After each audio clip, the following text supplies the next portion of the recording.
All right, hi guys. We're here with Commons and Commons. I'm Greg Smith. Pete Commons is here. Karen Wolf. Topic today is separation agreements with heads of school at independent schools, and we just want to do a quick video post on that topic, and some of the issues that relate to heads and boards and the tensions that can arise between them, and how to deal with them. So that's really the only introduction I think I need to give. Let me hand it over to you, Pete, to provide an overview of this topic and just kick us off. So thank you for watching this video. First of all, I'm very fortunate to get to work with Karen Wolf, who is joining us here. Karen handles many separations, many other kinds of problems that we face when we're representing schools and heads. And also to be joined by Greg, who understands the way these organizations fit together very well, and also understands compensation and the way that contracts, both on the way in and on the way out, should address issues of compensation. So we're going to talk about separations, but I think I should begin by saying that separations really should be addressed starting at the outset of the relationship, and that is in the employment contract stage. It's something we work really hard on, and it's something that quite reasonably, I think, nobody wants to think about at the beginning of the relationship, but is, in our experience, the most likely to be an issue in the contract at some point. So first step, I think, is to try for both heads and schools to have fair, thoughtful separation provisions in the employment agreement for the head of school. The next thing I think to remember, and Karen has a great deal of context on this, so I'm going to kick it to her, is the nature of the relationship when things start to fray a little, and steps that, Karen, can you share thoughts on steps that heads can take, things that they should think about, steps that board leaders can take, and things that they should think about with regard to making that relationship work and thinking about it in the context of it possibly not working? Sure. I'm glad to be able to be here and address this with you, Pete. So when the employment relationship between the board and the head seems to have come to a place where the two are no longer looking down the same road, for the school and seeing the same direction. They're not any longer at a place where they feel that their efforts are joint, but instead that they are diverging, and that the relationship starts to break down. There's disagreements. I'm sure that in my experience in negotiating these contracts and the reasons that separations are being instituted is that the parties have started down a path where they have fundamental disagreements about the head's role in carrying out the mission for the school as the board sees it. And this can manifest in a lot of different ways, and probably too many that are to go into here. And because under every circumstance, it's going to look a little different anyway. It's really just best to kind of think of it in the big sense that there's there's tensions that are going to arise. There's disagreements that will arise. There are difficulties that are encountered. Now, of course, there can be situations where there's outright bad acting. But typically, when we're talking about a separation contract, what we're talking about is a situation where the board has decided to let a head go without cause. Those situations are then the place where there's going to be room to negotiate, because it's not a situation where there's been some bad action that's happened, or a crisis kind of situation where the head needs to be removed from the campus, from the ability to be in contact with school and students. This is a situation where there's a disagreement. So the disagreement then The ongoing relationship between the board and the head has typically you've been able to work things out together. Now you're not able to. From the time that the disagreement arises until the time that the board presents to the head a separation contract, there's probably going to have been off ramps that are going to be apparent to both, to should be apparent to both sides, opportunities for agreement. But some of that is really dependent on the personalities involved and the tolerance on either side for seeing that there's disagreement, for seeing that there's opportunities for compromise, and then taking them. Those things vary. The circumstances widely vary. So that's more of a judgment call for heads to think about and keep in mind that they might be seeing those signs. When the board, however, has started to talk about that this is that these are actions on the part of the head that they can when there are directions being given, in person or by email or other ways from the board that they want the head to do or not do something, and the head is not doing it for whatever reason. This is the place where you're probably then going to see a separation agreement arrive. Once you've seen a separation agreement arrive, there's usually this is a conversation that you might usually it's the head is going to be handed a separation agreement by the board chair or the board representative from some sort of a committee that works directly with the head about their employment, a review committee of some sort, or support committee. They're going to hand an agreement and usually a letter or a notice about when they expect the last day to be. Now, the last day could be right then. It varies, and it kind of depends on the relationship and the nature of the bad conduct that the board is alleging the head is engaged in. It could be right away, or it could be at the end of the term. It could be the end of the next term, or the next year, the next school year. It can vary. When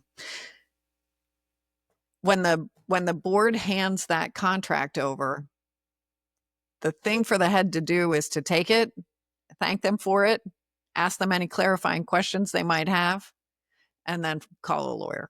That's their very first step, because this is a contract and it's going to contain legal provisions that they need to take into account, and they're going to affect how you remain at the school and what happens to you next. So I'm going to go. Yeah, go.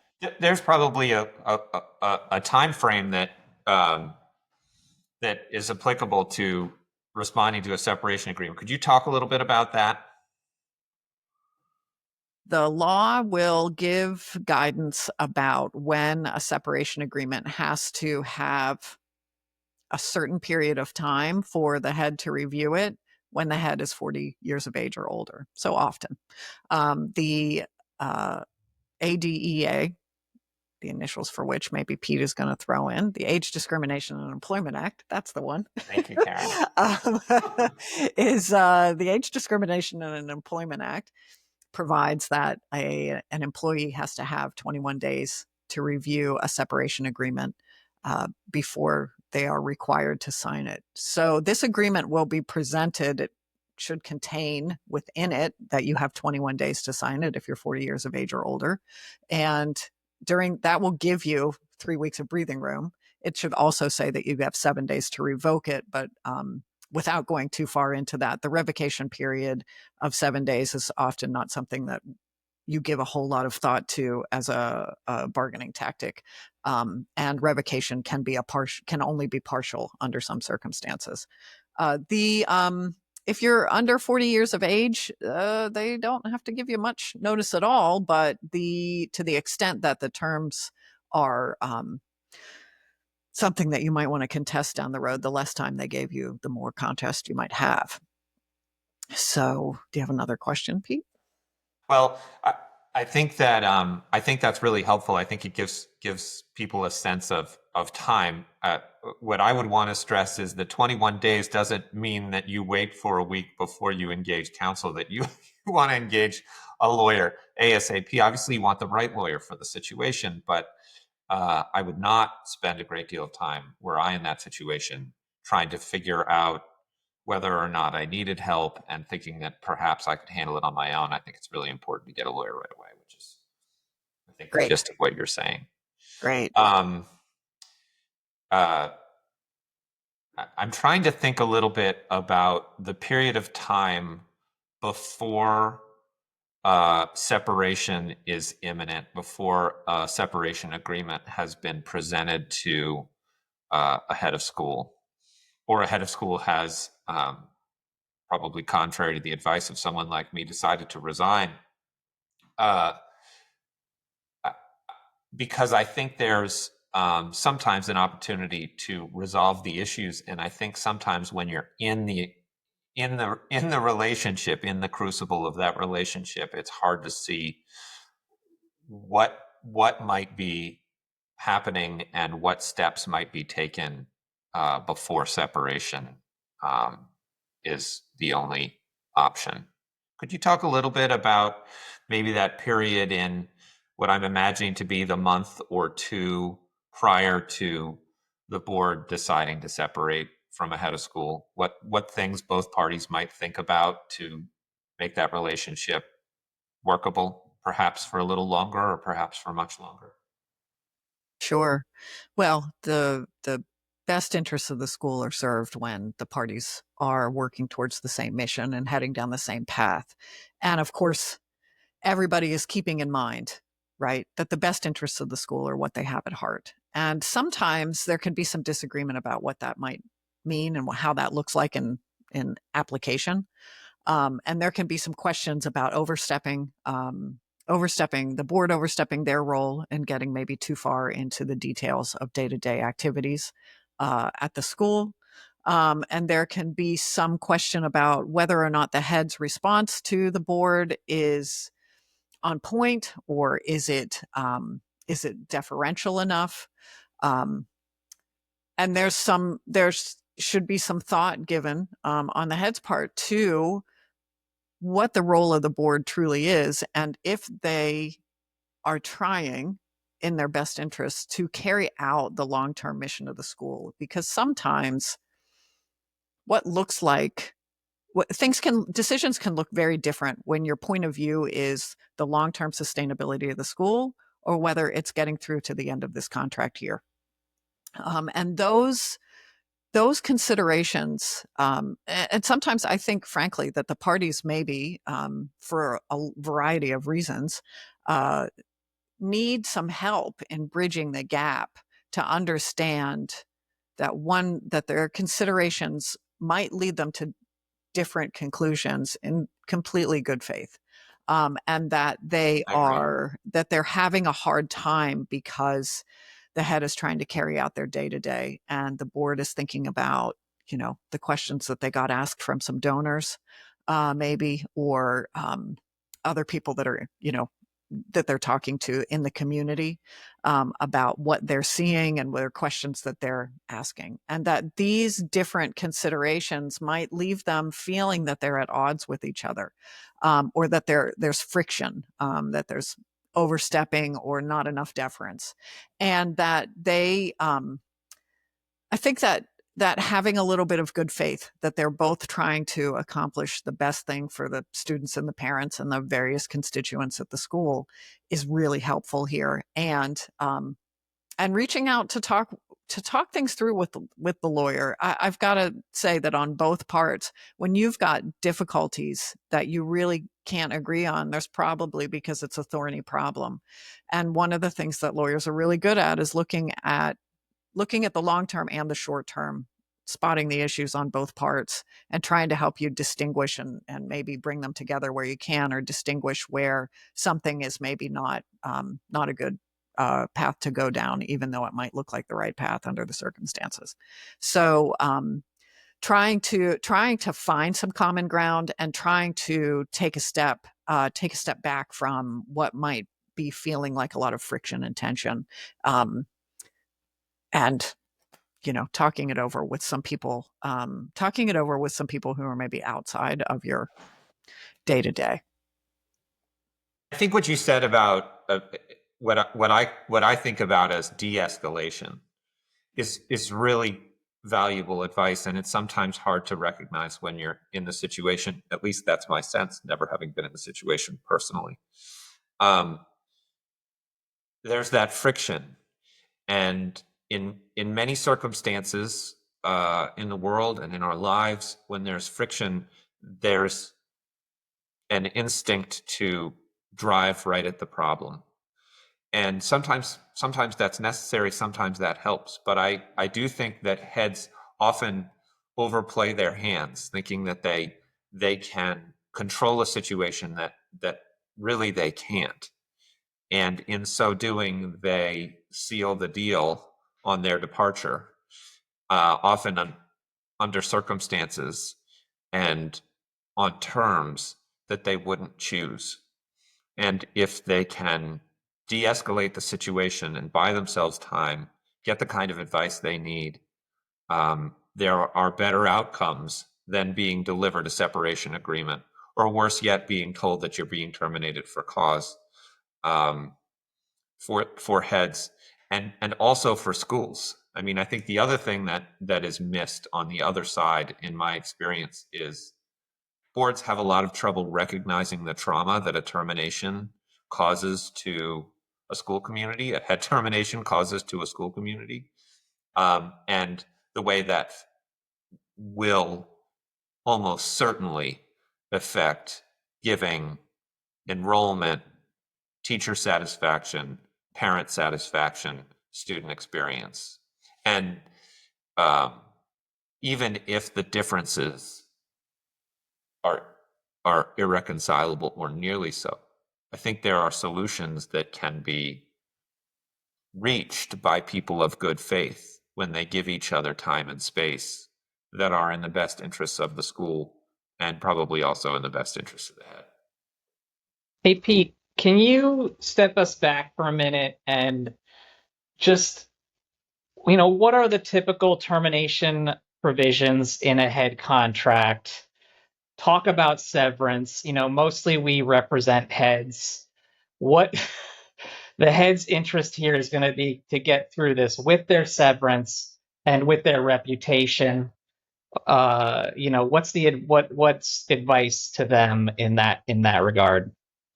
All right, well, I'll start with typical terms. I'll say we represent both heads and schools, and I continue to believe that there is a fair agreement out there that is safe for a school and fair to a head and incentivizes both parties in the right ways, and that's what we're looking for.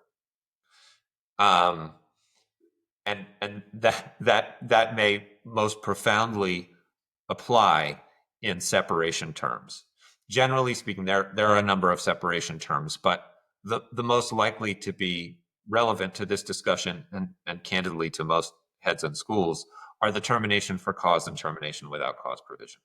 Termination with cause provisions, in my judgment, are absolutely necessary to protect schools. If a head engages in egregious conduct, they need to be able to be terminated without any further payment and immediately. However, there needs to be due process around a termination like that. And that due process might be a hearing, it might be appropriate investigation, it might be a supermajority of the board, it might be all those things or some of those things. But there needs to be due process. And the second thing that needs to be clear is the termination for cause is only available for egregious conduct. It is not available for subjective determinations by the board. That's important because if it were available for subjective determinations by the board, if there was board leadership of bad faith or board leadership of bad judgment, they would be empowered to make decisions that, entirely apart from the interests of the head, would be traumatic and damaging to the fabric of the school if those decisions were made for precipitous departures by or of school leadership. And then the other part, the sort of counterpart, to the termination for cause is the termination without cause provisions or not for cause provisions. And those are going to stipulate, in general, severance of some amount to the head. Again, that creates an incentive for the board not to act in a capricious way. It's also fair in the context of a head committing to a contract for a term of years. And the severance is going to be relevant, I think, should be relevant to the time frame it's going to take for the head of school to find another position of similar responsibility in independent schools in this profession that they have chosen. And it absolutely is a profession, maybe not in the technical sense, but in the practical sense, it's become very, very professional. And so, in my experience, that is between 6 and 18 months in general, and the most common severance arrangement is 12, although increasingly I think schools and heads are recognizing that the search cycle and placement cycle for a new head of school job is 18 months, and 18 months might be the right severance period. That is very school dependent and sometimes head dependent. Presumably, too, there's the other option. The other scenario is a resignation, or the Yes. perception of resignation, and in that case, the head would lose severance. So how does a head approach a tense situation with the board where maybe they've concluded that separation is probably the best or a possible outcome, and yet navigate that uh, in such a way as to avoid being perceived as having initiated a resignation? So there are lots of reasons that I think that heads should try in general to avoid resignation, but there are going to be circumstances where resignation is the right thing. And Karen, I'm sure, would be quick to tell me that if I got too far along in the other direction. The trouble with resignation, there are a few problems with resignation. One is you don't get severance when you resign. Now, you can agree to separate, negotiate severance, and also negotiate messaging so that it is characterized as a resignation or a mutual decision by the parties. But if you are under an employment agreement, and the employment agreement says that if school fires head gets severance, if head resigns, they're not going to get severance as a matter of contractual obligation. Now, maybe something different will be agreed upon by the parties in the moment, but they're not going to be entitled to the same contractually determined severance benefits. So that's one problem with resignation.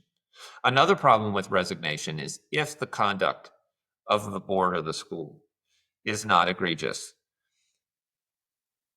I think that most heads are poorly served reputationally from having walked away from a commitment that they have made to be the head of a school for a period of time. And I think that that oftentimes gets out and into the community of school leaders and search consultants and board leaders, and is damaging to the ultimate career success of a head. I also think there are places where heads are told to do things that are lawful, and they want to avoid a kind of legal disagreement with board leadership that may require resignation. Sharon, can you speak to that? Do you have thoughts on circumstances where resignation might make sense, recognizing, of course, that all of these situations are highly fact-specific? Sure. Resignation is definitely a last case scenario for a head. The option to resign is typically written into the contract and the employment contract, though it's not even always explicitly provided there. But usually it is, and usually when you resign outright as a head, you are not entitled to any severance. You are often expected to give that resignation at a certain period of time. 12 months before it's to become effective, so effectively giving the school notice that you're not going to remain after the next year, and then that gives them the opportunity to look for somebody to replace you. Um, the um, the the notice to a board that a head is going to resign comes as hard to the board as the notice to the head when the board wants to terminate them without cause or with cause. It is the severing of a relationship where you made a commitment to care for people's, their students, their children, and their families. Is not one that should be taken lightly. And I think the difference is that the board is a rules by committee and is got a lot of people in their ears about what's the right thing to do. But the head is on the ground every day and is face to face with all the people that it's going to most directly affect. And so to tender a resignation to tender a resignation is probably only advisable where you absolutely need to do your best to retain the ability to speak at will about what happened. You're always bound by your confidentiality provisions in your contract. They usually will survive. They should survive the end of your term. You're still bound, but the reason to resign is because you need to be able to speak about what's happening, and you're not able to do so in any other way. There's really no other good reason to do it. Other than that, you really it kind of leads back to the idea when you are terminated without cause, you're often going to seek the ability to call it a resignation. And so you are left in the same position that Pete was just saying is an undesirable position, and admittedly it is. But your best case scenario is to describe the result of a termination without cause as a mutual decision and or a decision by the head that it's time for them to go, and then to agree on messaging. The reputational damage is probably your I would posit that it outstrips the financial impact of the termination of the relationship is your ability to message, because this is going to affect the rest of your career. And one of the best reasons, or one of the most important reasons to, if you're handed a separation agreement and told that your last day is going to be on such and such a date, to say okay and gather information and then walk away from that meeting and call your lawyer, is because you want to start thinking about the messaging and how you're going to get this out to the community, to your community, to the bigger community, to future employers, and how you're going to talk back to the board even at that point. You're going to need some advice at that point about how best to handle it. So that is under any separation, the messaging is probably primary, and it's something that we spend an awful lot of time working with our clients about under their circumstances. And you're great at it. I, I, I want to say something about this place that a head of school might find themselves in, where they're contemplating resignation. They believe that, or they think that it's possible that a school is contemplating termination of their employment, how they might advance that in a direction that is as close to good as possible.